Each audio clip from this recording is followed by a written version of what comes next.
Thanks for joining us today for FYI Friday. I'm Jessie, I'm still the host, and we're still at Joe's Quilting Studio. So today I want to talk to you about bobbin winding. It can be tricky. We get a lot of people that have problems with it and they go for a pre-wound bobbin instead. In here, we roll all of our bobbins. So the INNOVA bobbins are pretty unique. They're red, which I love, right? But they also have a little locking mechanism on the inside. Can you see that in there? It's just a little slit. But it doesn't work unless you do it the right way. So we're gonna show you today how to wind these bobbins. It is a little bit of a technique that you're gonna have to practice, but you'll get good at it. So the first thing we're gonna do is go ahead and load our thread.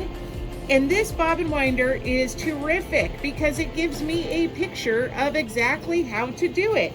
So all you have to do is follow your picture. You're gonna press your thread down so it's so you don't have any air under there. And then you're gonna take the end of your thread and you're gonna put it here through this thread guide. So I'm gonna go ahead and thread that through.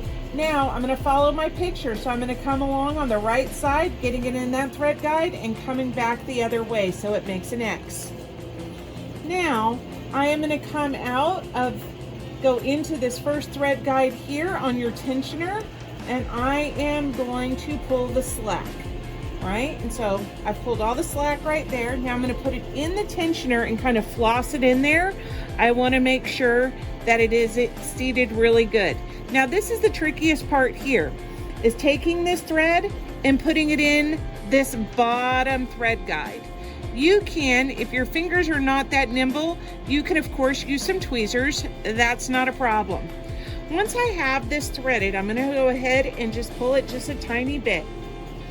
Now you have a mechanism right here, and this is actually your bobbin fullness detector, okay? So it goes on and off, and then your bobbin's gonna seat here, and then you have an on-off right there. So let's go ahead and put our bobbin on. Now this is a good tip. If you find that the shaft of your bobbin winder, where your bobbin sits, is kind of sticky or it's hard to get your bobbin on and off, just go ahead and put some of that sewer's aid on there. Just one drop, it goes a long way.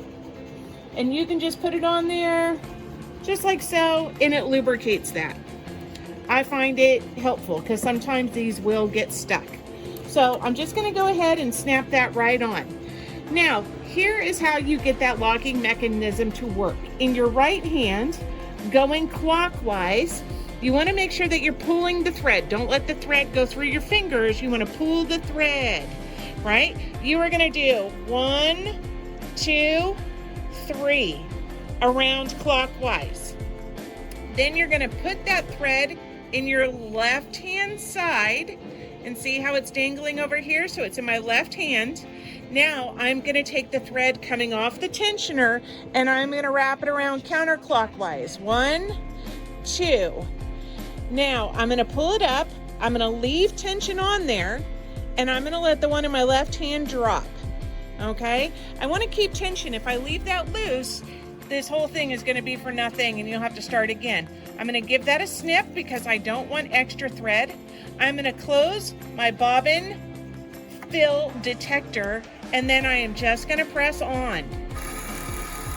And there you go, just like that.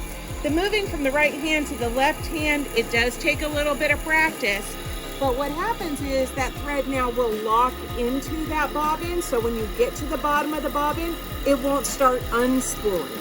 And then also, it's not going to constantly kind of wind until it gets a grip. So it's a great little technique, and it's how we wind all of our bobbins in here.